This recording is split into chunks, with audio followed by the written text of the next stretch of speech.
We're almost ready. Hey everyone, thank you for tuning in. If you're watching, say something in the comments. Let me know you are there.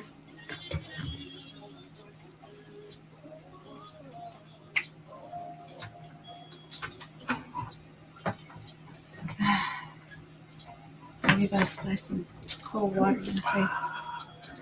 5, 3, 9. Hey everyone, it is Wednesday. How are you doing? You are listening to 97.5 FM KDEE. I am Agent Key and we are selling Sacramento. Today, 8 signs that you are ready to buy. But before we get to those 8 signs, I received an email message this morning. When I saw it, it was this morning. They may have sent it last night. But they were asking me about lease options. And about a week ago, I saw an article that said Jay-Z and Will Smith were contributing a substantial amount of money, making an investment in a company whose goal is to help turn renters into homeowners by giving them a rent lease option opportunity while they build their credit.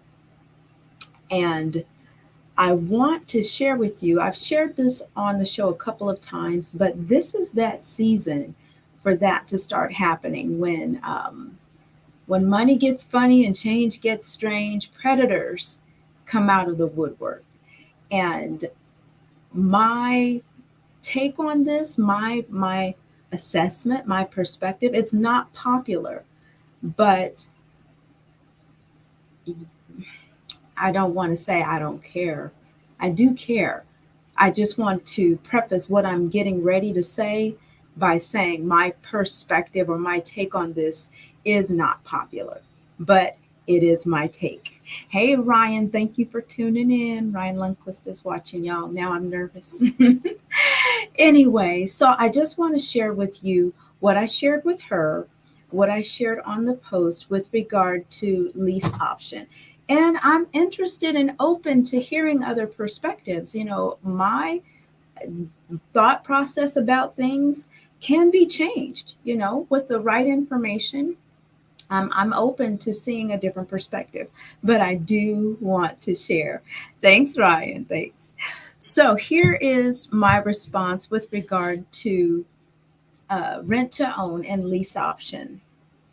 So there are 3 reasons why I don't like the idea of rent to own or lease option. It's why I'm not a fan. Okay. Number 1 is that buyers lose the option of choice. And I'm going to go into detail about all 3. Number 2 is that buyers end up paying more out of pocket and for the home when they actually exercise their right to purchase that using that lease option. And then number 3, they still have to fix the problem that they had originally that caused them to want to enter into the lease option agreement in order for them to exercise the right of the lease option. So what do you mean by all of this, Keisha?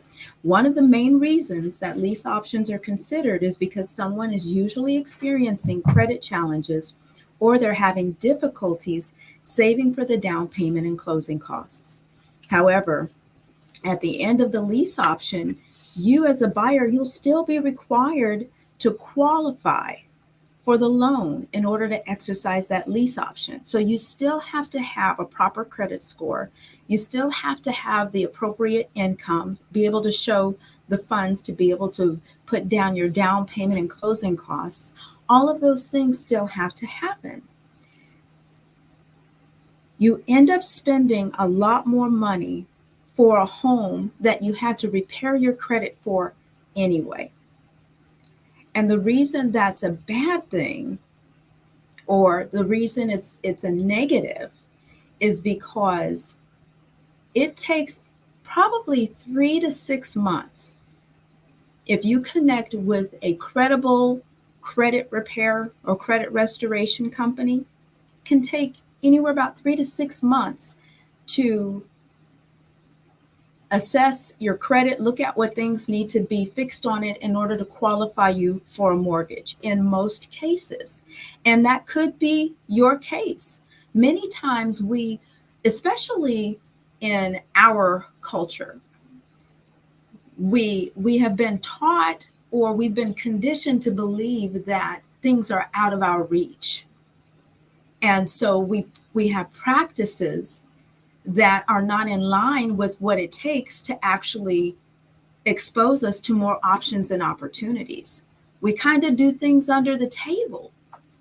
And it makes you feel like you're not worthy or you can't have that. And I'm here to tell you today that if you take the right steps, you can have all of those options and access. If you connect with a reputable credit restoration specialist, you can do in 3 to 6 months what these lease option companies are telling you it's going to take you 2 to 3 years. Guess what the 2 to 3 years is doing? The 2 to 3 years is giving them time to lock you into an agreement where they can collect money that they're telling you part of your quote unquote rent payment is going to be going towards your down payment or your closing costs or the purchase. They're collecting that money every month right off the top from you. And many times, most people don't put themselves in a position to be working on restoring their credit while they're in these lease options. So you've signed this lease option contract and you've gone on about your daily life.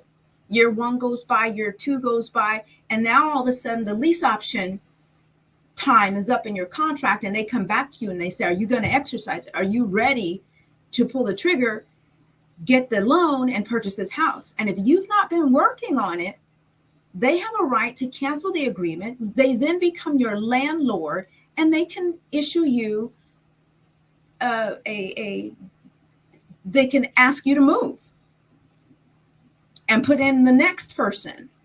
Wash, rinse, repeat. And I don't know that this is what the company that Will Smith and Jay-Z have invested in are doing. I just know that the article was wrapped in lease option or rent to own. And traditionally or historically, that is what a lease option and rent to own situation looks like. So they also take away your right to choose. You only get to choose from the homes that are available to this company or this person. Now, I've said before on this show, if you've been living in a home for 5-10 years and you're very familiar and comfortable and love this home that you've been renting, and then the seller decides that they want to enter into a lease option agreement with you to buy, and it's a home that you love and adore, by all means, get with a real estate professional or a real estate attorney, hammer out that contract and make it happen, knowing what you need to have happen in the end, which is you need to qualify for the loan. Because then that's a home that you love, you choose, you're in it. You know, there's all kinds of benefits to that. You don't have to pack up and move. You know, the benefits of that go on and on and on. You're already familiar with the home. The seller is very knowledgeable about you, and you know, so there are a lot of benefits to that. But if it's not a home you're already living in, I don't recommend lease option at all. I get at least one person every year asking me to help them out of a bad situation when it comes to lease options. In my opinion, the buyer never wins. The cards and the contract are typically stacked in the seller or the investor's favor. It's lightweight, a low-key form of predatory lending. So that's my spiel. I'm sticking to it. I'm always open to hearing what other people have to say about that. Maybe you can change my mind. We are online, social media, YouTube and Facebook. So join in the discussion and the conversation, and y'all will see who I'm talking to when I reference people's names specifically. Miss Kenya, hello. Thank you for tuning in. And remember also that Selling Sacramento is brought to you by Matthews and Company Realty Group, where I, Agent Key Matthews, am broker and owner, and I love helping you buy, sell, and retain real estate. So if you're thinking about buying or selling, go to my website at agentkey.com, agentkee.com, and you will see several options of ways to communicate with me. Let me know. We can talk about what it is that you'd like to do. We're going to take a break. When we come back from the break, 8 signs you are ready to buy. You're listening to 97.5 FM KDEE. I am Agent Key, and we'll be right back. Who are you and what did you do with Keisha? What? Wow. I am trying to wake up, y'all. It's so dreary outside. There's no sunlight coming through. And it's humid. And I feel like I'm looking like I'm wearing a bikini. I apologize. Like, wait a minute, from the waist up, this looks like, y'all, it's a complete outfit with jeans and a blouse. It's just weird weather. So, thank you guys for tuning in. If you're watching, say something in the comment section. Let me know that you're there. Woo. Probably, you can't make a little note to join the conversation easier. Well, you're training me. Yeah, So you got a call on it. Someone called? My Jedi said it was your Jedi. So I turned the ringers on. Thank you for turning off the ringer. Yeah, because I didn't hear it. No. But I know you can see the flashing. Yeah. Oh, that. The flash is here too, though. That's a good. Oh, we put it there because I was only going to put it there because they're already here. Yeah. So from your peripheral vision, you can see when there's a call. That makes sense. Yeah. I'm not ready to take calls again. I'm on here. You know what? And the show goes by so fast. It does. To me, your show is best served by what you're doing now. Yeah, looking at the comments and betting them here. Like when you're at the company, when you're at the conversation. I was thinking that too, because when they call in, sometimes they, what do you call it? Kind of not take over. Yeah, but they do though, because they want their 5 minutes of fame. The conversations can get really long. You just be talking. Yeah. So, this is what I was trying to get you to go before you start taking the call. I was like, Keisha, take the question and say thanks for calling, and then address it. Right, you did say that, yeah. So this way online, we can definitely do it like it's the same step now. Yeah. If all they can do is this, then you can either say, either I'm answering you or I'm not. Yes. Yeah, I can read it in advance and acknowledge it, or say, yeah, well. But usually people that type in the comments here and watch, they typically have very good questions and stuff. Yeah. Instead of somebody wants to 5 minutes of pain, they will book you or somebody to hear them on the radio. that could be true. They're like, wait a minute, if I'm online typing, I'm going to ask a very credible question. Right. Yes. Plus, I know she got the option of not saying it. Right. Right. Yes, I like that.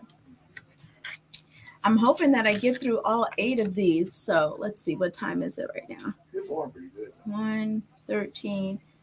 So if I do, I just have to spend so much time on each one. Which is hard to do with some of them. Yeah. Some of them are not so easy to break down. I'll just do make sure I try to do a couple minutes on each one. Good luck. Good luck. Why are you saying that? Yeah, like I'm talking a lot. The questions, sometimes Hey everyone, we are back. 8 signs that you are ready to buy. It has been a crazy whirlwind unicorn real estate market these past few years with COVID. And we are in a position locally and nationally where there's so much uncertainty. One of the things that this show purposes to do is to equip you with information to help you make an informed decision. And one of the biggest questions on people's minds right now is, should I even be buying? I've had conversations with some buyers who have tapped out, and it was, there are specific times or specific moments. It's been over a month, I would say, since I've had very specific conversations with buyers who said, no, we're just going to wait. And it's because they're looking for something specific, or rates went up and they got sticker shock. But there are things happening on a daily basis in the market that's moving the markets. It's almost like watching the stock market. That's why it's really very important to be working with industry professionals who do this full time and on a daily basis, so that you know for sure you're getting the most current information when it comes to interest rates, when it comes to what sellers are doing in the market, when it comes to loan programs and things that are available. So, should you stop renting and buy a house? Here are 8 signs that you're ready. Number 1, your rent is rising. Rental prices are rising nationwide. The average rent on a 1-bedroom in the United States overall in 2021 climbed 24%. 2 bedrooms rose over 21%. And we all felt that even before COVID. They had to implement local ordinances to stop the rent from increasing. I got a call from a buyer that I'll be working with soon. They are relocating to Sacramento, and they were trying to decide, and I shouldn't say trying to decide, we were talking on the call. And just during the phone call, they quickly assessed, they said, okay, we're paying this on our mortgage out here. It was a pretty low mortgage, just a little over $1,000 in Los Angeles. But the person's significant other, who is already working here, is paying another amount. So their household is paying mortgage in Southern California and rent for a home that the significant other is living in right now as they're working here. The two combined total almost $3,000 a month. Actually, it was a little over $3,000 a month. And so they quickly concluded, well, shoot, if we're paying that already between mortgage and rent, there's no way we're going to come to Sacramento and continue to rent. We may as well buy. And so that's a really quick conclusion to come to when you look at what you're putting out, because as I've said before, if you're renting, you're paying somebody's mortgage. May as well be your own, right? The second reason, and I'm going to try to get through all 8 of these. So I'm trying to I'm trying to put some boundaries around myself and my conversation so that I get through all 8. So if y'all hear me pause and stop, it's because I feel myself talking too much and I want to get through all 8 of them. So number 2, your credit score is solid. Some renters can't make the leap to homeownership because they can't qualify for the mortgage. Remember the discussion earlier about the lease option? That is why this is a prime time for lease option opportunities to rear their ugly heads. And that's why I equipped you earlier with that information about lease option. Don't be so quick to jump into that. Low credit scores are a common reason why most renters can't qualify for a mortgage. When you have a history of late payments and too much debt, it hurts your score. One sign that you're ready to buy is if you have a healthy credit score. And you want to have a conversation with a lender, a mortgage lender, because you might think that your credit score is low and it actually might be enough to qualify. Or they can connect you with someone who will walk you through what is going on in your credit report and tell you the steps that you need to take to increase your credit score. It's really worth it. The anxiety that you might feel about doing it, just making the phone call, you might feel embarrassed or think, oh my God, I'm not worthy, or my credit's just been bad, it's going to stay bad, or I just don't. Take the chance on yourself and do it. Just make the phone call. I go to my website at agentkey.com, click on buyers. That drop down menu will show lender partners. Call one of my lender partners. Tell them I just want to have the conversation. I just want to have the conversation. And yes, they will need to really pull your real credit score so that they can see what they can take a financial snapshot to see where you are, to map you out to where you need to be. It's worth it. It is definitely worth it. Establishing a credit history or recovering from a credit setback, it can take some time, but the goal of home ownership is still realistic. So you want to take the opportunity. 365 days ago, if you had taken the time to do that, where could you be today? And it may not take you an entire 365 days. So it's definitely worth it. Sign number three, that you may be ready for home ownership. Your debt is manageable.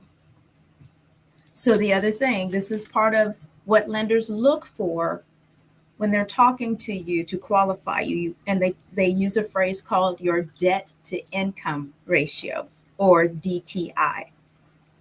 This is a metric that they use. They calculate all of your monthly debts. They divide that by your gross monthly income. And the higher your DTI ratio, the more risk you pose to a lender. So the more debt you have, it increases the likelihood that you're going to be a good steward over paying your mortgage. What is the solution? Decrease your debt. Decrease your debt. It's something that I'm personally working on as far as a budget. I mentioned before, y'all, I want to be in the 800 club. That's the 800 credit score club. So that means that I have to really know, like Dave Ramsey says, every dollar has a name. I need to know where every dollar is going. And the only way to do that is to track my expenses, to map out a plan for how I'm going to spend money. And so what are the things we spend money on the most? Food and gas and bills, right? So the food and gas and bills, what are we spending that on? So it's an easy thing to check into. Number 3 was, if your debt is manageable, you may be ready to buy. Number 4, you can afford a down payment. First-time buyers don't have proceeds from another home to help them with a down payment. It's one of the main reasons why down payment is the biggest hurdle to home ownership.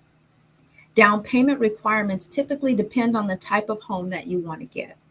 So like for conventional loans, they typically require more money down, 20%, 5%, but there are some conventional loans that only require 3%.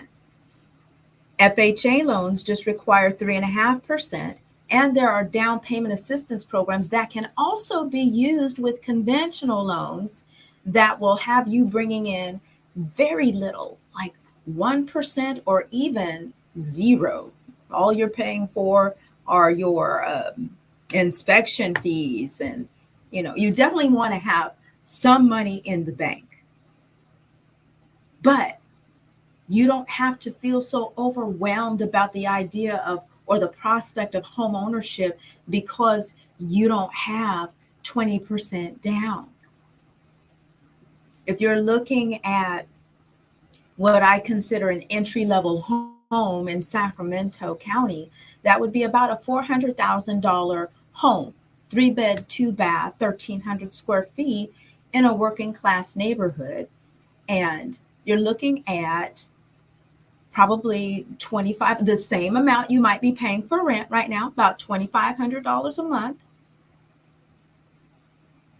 And you could possibly get into a home like that with 3.5% down and down payment assistance. I actually had one of my lender partners, y'all know I call her the down payment assistance queen, Tanisha Broadway, work out a couple of scenarios. So that's why I know those numbers are pretty fresh. So that's assuming certain things with your credit score, assuming that you don't exceed the area salary income requirements, which I think they increased them. They're like 80,000 now, something like that. So, but what do you need to do to find out if it's you? Have the conversation. Have the conversation. You may already qualify, or you may already be close. This money, these opportunities might be months within your grasp. You could be setting yourself up. You could set yourself up for a very nice Christmas present in a few months if you start today. So you definitely want to have a conversation with a lender. And remember that when they pull your credit, I believe you have 45 days. If there are any lenders watching right now, if you type in the chat and confirm, I think you have 45 days from the day your credit is first pulled to shop, mortgage shop, rate shop, meaning that you could call 2, 3, 4, 5 different lenders. They're going to all call you anyway. Once you apply, you are going to get nonstop communication from lenders who want to earn your business. But if you rate shop, when your credit is pulled, your credit will be impacted, I believe, 3 to 5 points. But it will only be impacted those points that one time for that 45-day window, which means you can then shop the entire time and reach out to others. They'll continue to pull your credit, but your credit won't be impacted. So that way you can do rate comparisons and you can see what's the best loan for you. The other thing that you want to do when you're doing these rate comparisons is you want to ask these lenders to provide you with a loan estimate. Don't allow them to tell you verbally, here's what we have for you. Don't let them type something in an email and send it to you and say, here is what you qualify for. Have them send you an official loan estimate, LE. It is a government document, so that you can then place them side by side with all of the other lenders that you shop with and see which one is the best one for you, because the terms are very clear on the loan estimate. What your monthly payment will be, what fee calculations they're using, so that you can see, oh, okay, so they're saying that, I'm going to be paying 50% of the closing costs, and so that you are comparing apples and apples. What's your interest rate going to be? So it's very clear, very black and white. I spent a lot of time on number 4, you guys. I'm going to try to squeeze in number 5. So number 5, you have enough set aside for maintenance costs. These last 2 go back to being a good steward over the money that you have. I was on Fox 40 News Monday with Sansare Tansal, and we were talking about this statistic that in Sacramento County, nationwide overall, and in particular in Sacramento County, single women, all the single ladies, buy the most homes. They are the largest group of homeowners next to married couples. So women, yes, I roll from our engineer, the big homie, rolled his eyes, but it is what it is. We only talk about the truth in the numbers. Women are better stewards over their finances, it looks like. Women make the sacrifices necessary to prepare for homeownership. So let's give it up for the ladies. If you think about it, quit pouting. Y'all, he in here pouting. But if you think about it, women are naturally, instinctively nurturers. We like to make sure the home front is taken care of. Most women traditionally, and I'm a traditionalist. So with that being said, the statistics or the numbers actually show that single women are the second largest home purchasers next to married couples because they make the sacrifices necessary with their finances, the budgeting. Now, I know a lot of men out there who are very good with their finances, very good. Dosty is one of them, my engineer. Yeah, he's a homeowner and he's got his stuff together. He got a routine. And are you single, Dosty? Absolutely.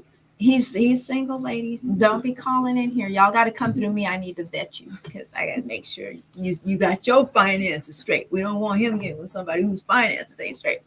Anyway, but so we all know those people. So if you want to work on getting your finances straight and budgeting, find someone who you know is very good at that, and have a one-on-one and take the steps necessary to get your finances together.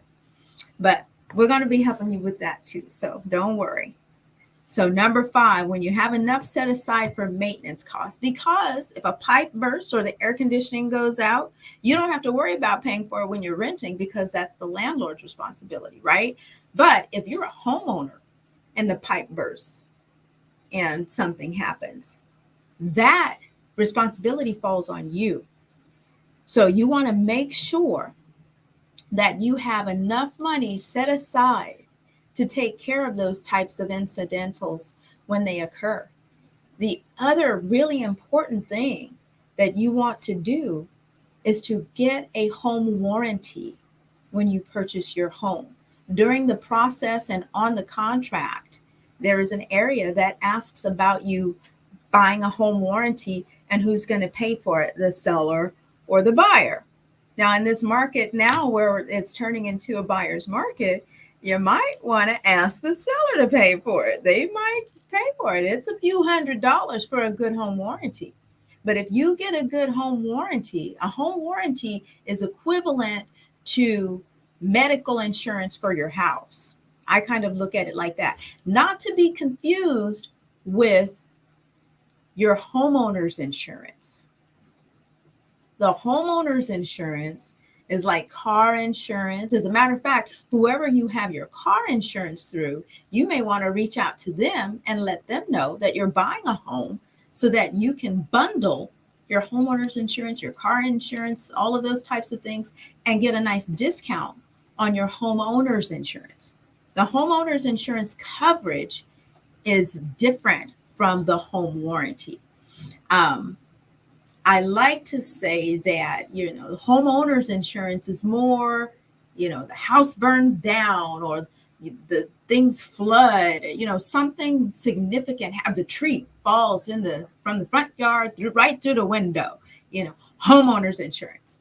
But if that pipe bursts, if the electricity goes out, if the garage door fails, the mechanisms, things of that nature, even they even cover in a lot of circumstances your appliances, the dishwasher, refrigerator. You can get all of those types of things covered. And the home warranty companies that I use and recommend for my clients will typically send me a postcard every time one of my clients uses their services. I get tons of postcards all throughout the year where it's showing that this particular mechanism in their home has failed. This is what it costs to repair it. And then here's the amount that the client came out of pocket for. Hot water heater, $6,000. Client paid $600. That's the difference when you have a home warranty. So you don't have to pay a $6,000 charge on something that breaks down in your home when you have a home warranty. I actually gift home warranties to all of my buyers in the contract. I do that because it is so important, and it just hurts my heart to see you close escrow with me on one day, and then the next day something in the house break down and you're like, oh my gosh, Keisha, what do I do? I would rather be able to say, girl or honey, call the home warranty company. And that's what you want to do. You don't want to call a vendor on your own. You always call the home warranty company first. If you call an outside vendor, many times it will void the warranty that you have with the home warranty. So they have to select the vendor in most cases. So you always want to make sure that you call the home warranty company first.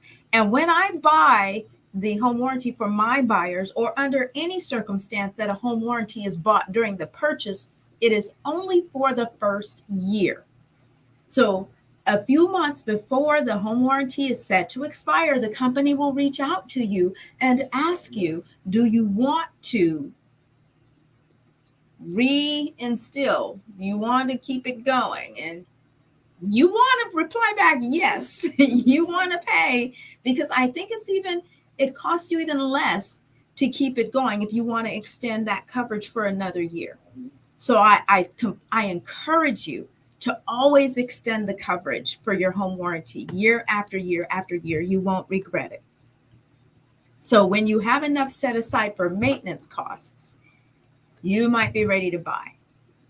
And you don't have to have thousands and thousands of dollars. You just want to have a sufficient nest egg that should something happen, it's not going to take you out, right? The other thing to remember too is when you close escrow on the home that you've purchased, let's say, what month is this? This is August. Today is August 17th. So somebody closing escrow today, your first mortgage payment may not be due until October 1st. So that buys you some time to kind of get all acclimated to, home ownership. It's usually a month or two before your first mortgage payment is due when you purchase. So something else to remember, or something else to consider. Number 6, and then we're going to take a break. I think I'm going to get through all of them. If you are going through a major life change, you might be ready to buy. Why is that? Why would I be ready to buy if I'm going through a major life change, Keisha? That doesn't really make any sense. What if you are getting ready to get married? Right? What if you relocate? A growing family, a new job, children leaving the nest, empty nester. All of those are very good reasons. Retiring, right? Those are reasons to think about home ownership, especially if you're downsizing. Divorce also. And why are you clapping? Those are reasons, to consider home ownership. We're going to take a break. Yep, we're going to take an early break. And when we come back, I'm going to finish off with the last 2 and some information that I hope you will find very helpful if you are considering home ownership. You're listening to 97.5 FM KDEE. I am Agent Key, and we'll be right back. Hello, Mother. Hello, Sade. Y'all, my sister is at home with COVID. She's been sending videos every morning to everybody in the family, updating us on her condition. Should I play one for everybody, Lynn? They're always pretty entertaining. No, I won't play it, but I will let y'all know. Pray for her. She's going through COVID. I think she's on the other side. How are you feeling today, Lynn? How are you feeling right now? Oh boy. Is the weather going to change? It doesn't look like it. It is gloomy though. It really does bring it down. Oh wow. So 90 degrees. right now. Today is Wednesday. Okay, so that's tomorrow. So it is 90 degrees right now. It's going to be 100 degrees at 5 o'clock. So it's going to get even warmer. Yeah. I ain't going right now. I'm going home. That's it. You're going straight home? I'm going to make 3 quick runs, and that's it. I'm going to start this way and work my way. I almost went to Colo's yesterday because I thought I wanted some gumbo, but it was so hot. I drove over there because I was over in the area looking at property, and I drove in the direction, and I just drove right on by. And if they watching, she gonna be mad at me. But I was like, it's too hot. I understand. Oh my God. And so I thought about Colo's and Tories. You know I thought about Tories. Because I thought about that cornbread. Yeah, the gumbo is off the chain in the cornbread. That cornbread is a meal by itself. It is. All I need is a little gumbo roux and the cornbread. Ooh. You know, I just thought about why women buying houses right now. Why? Child support. You know that don't make no sense. They give them extra money while they pilfering their brother, you know what I mean?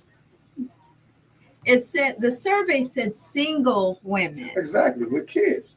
They didn't say with kids. Yeah, but they left that out. Who trying to get child support. Oh, yeah. It did not say any of that. You know, that's the other income.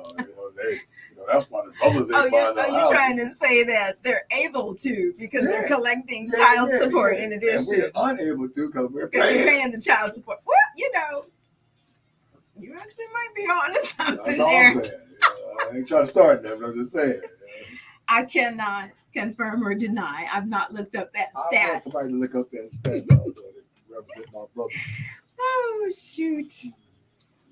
You are hilarious. 5, 3, live. Hey everyone, we are back. 8 signs that you're ready to buy. We are at number 7 out of 8. Number 7, your lifestyle is stable. Your lifestyle is stable. Buying a home involves a lot of upfront costs, y'all, and it can take a few years to recoup. So if you anticipate moving before you can recover these costs, home ownership might not be right for you. However, a stable job means stable income, which lowers the risk that you'll stop making your mortgage payments and default on the loan. When your life feels stable, it might be a good sign that home ownership might be right for you, right? For 2-income households, obviously, the risk and opportunity are twice that of situations where there's just one wage earner. In a perfect world, buyers would buy a home well beneath their means, so that we're not devoting so much of our income to the mortgage and other related costs. So if you do have a significant other and you are able to come to the table about home ownership, or even not even a significant other, maybe you've got a family member or a friend, someone that you can live with them. What do I mean by live with? Someone you can get along with. Yeah, this is a good time because it will help minimize some of those costs. Find a property where one room is on one side of the house, the other room is on the other side of the house. Or, just like I said, just somebody that oh, it would be cool living with that person because they work, you hardly ever see each other. You have a respect for the space, that kind of thing. And because it's an investment too, And if it's an investment, that doesn't mean that it has to be your forever home. Y'all can set up a plan in advance to say, hey, we're going to buy this house right now together.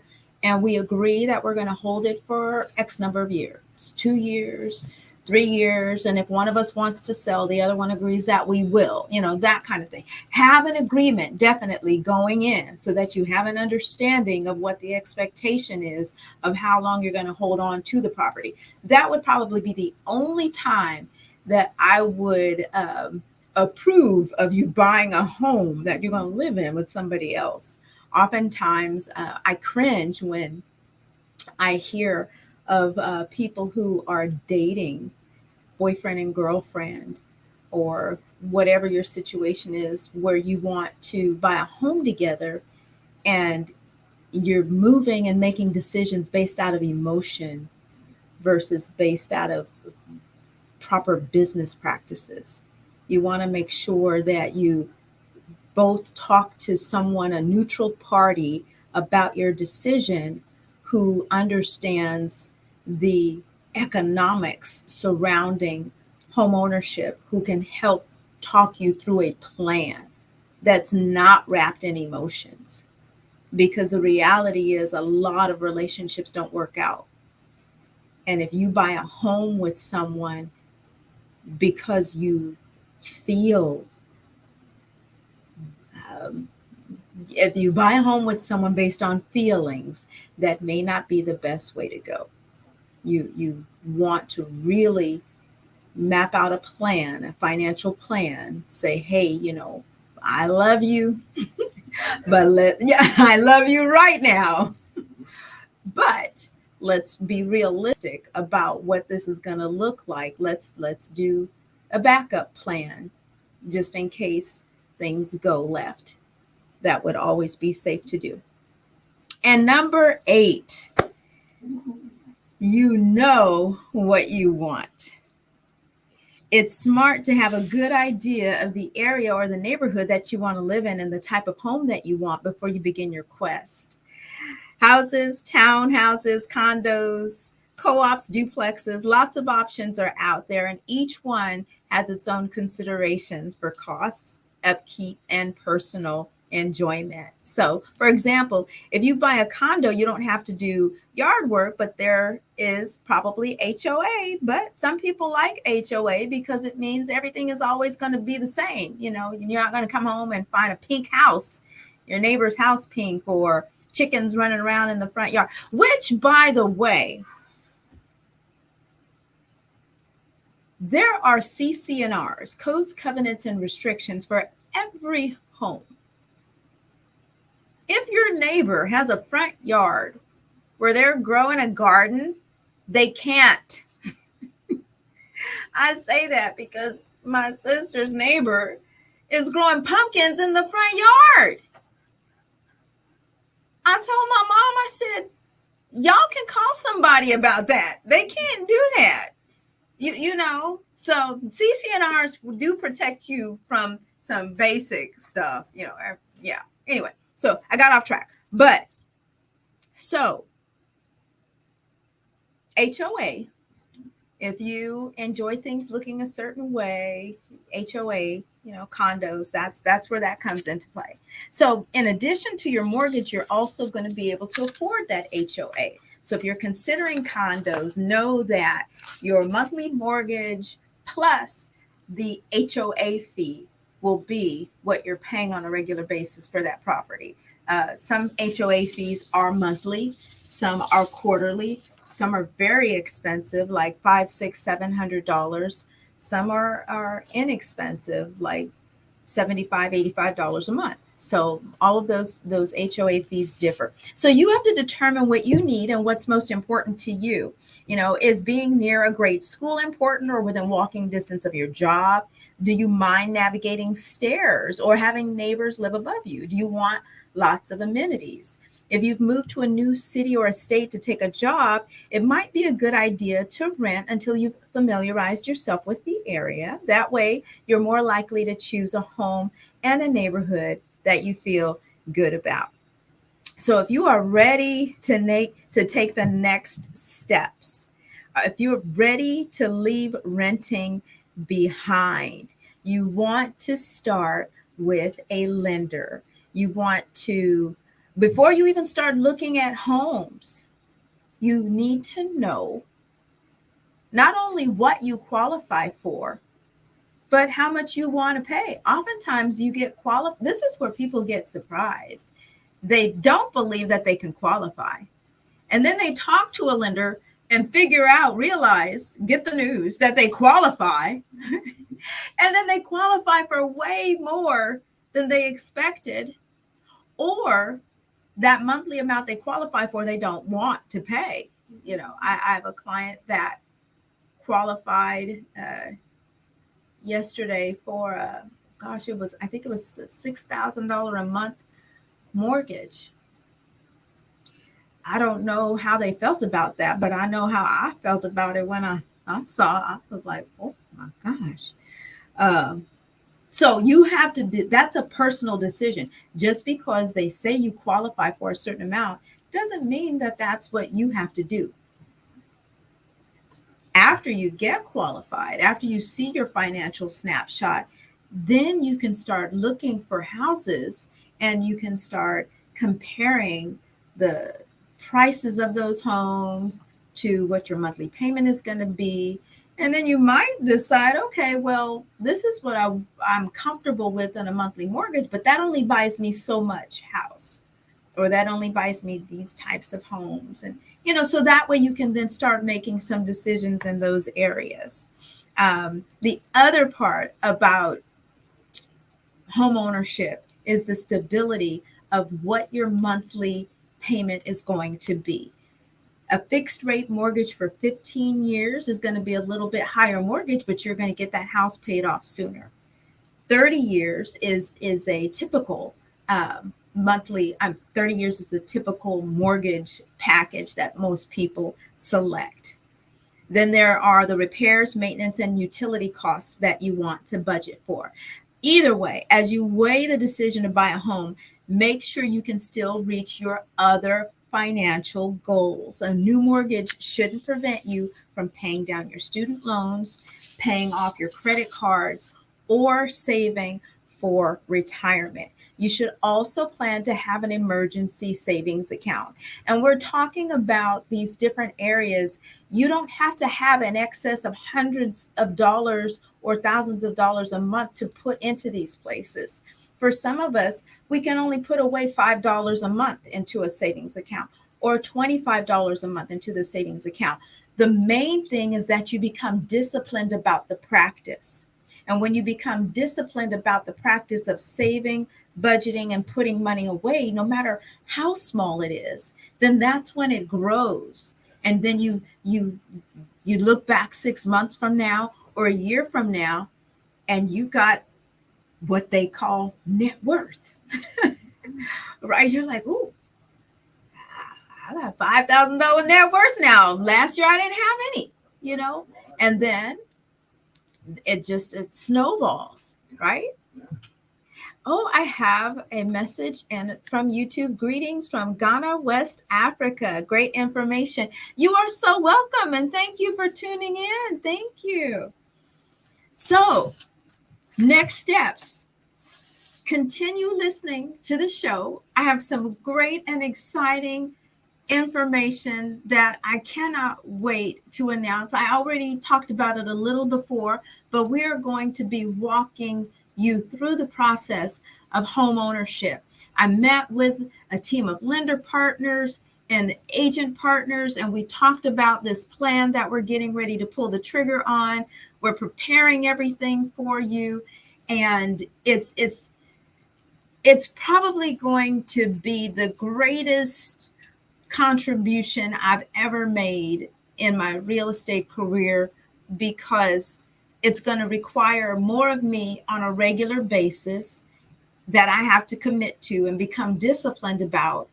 But the end is that we get to actually see a difference made in home ownership right here in Sacramento. It is 1:50. Not 150. Yes, 1:53. Oh, wow. I've got time. You got 2 minutes.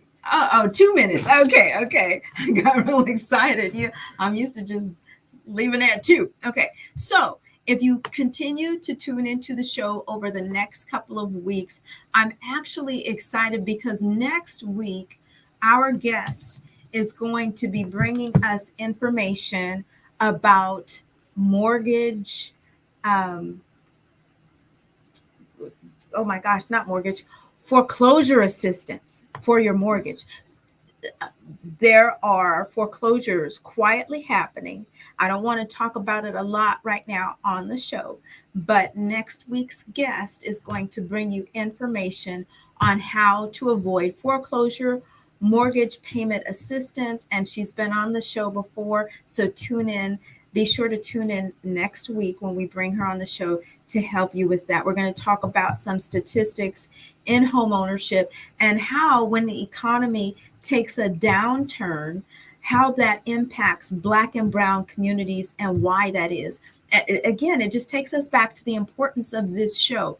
The more informed we are with the information, the better armed we are, the better prepared we are to thwart off these instances when they present themselves to us. So I just kind of want to go back to the top of the show and reiterate the lease option. Those are not opportunities that we're looking for, ladies and gentlemen. Don't look those in the face like a gift horse. Is that the expression? Don't look a gift horse. That's not what I want to say. No. But y'all know what I'm trying to say. Those are not the types of opportunities that we want to prepare for. We want to prepare for very clear opportunities where when 30 days go by, you're the owner. You're not still a tenant working on becoming the owner. We want to prepare you for the opportunities that are going to give you options that you get to choose from. We want to prepare you for opportunities that when you close escrow on your home, not only are you going to be a homeowner, but now you are going to be legit ready for more financial opportunities. If you want to invest in other properties, if you want to invest in the stock market, once you do a good thing, a good deed to yourself, there's something that happens inside you innately. You believe, oh my gosh, if I did that, I could do this. So we want to get you on track the right way. So continue listening to this show, to this station. We bring you great programming, ladies and gentlemen. That is my time. You're listening to 97.5 FM KDEE. I am Agent Key. And remember, if you are doing what you were created to do, I will see you at the top. What? I saw that clock ticking. All right, ladies and gentlemen, thank you all for tuning in. I will see y'all next time. I guess I can go out first and beat the house.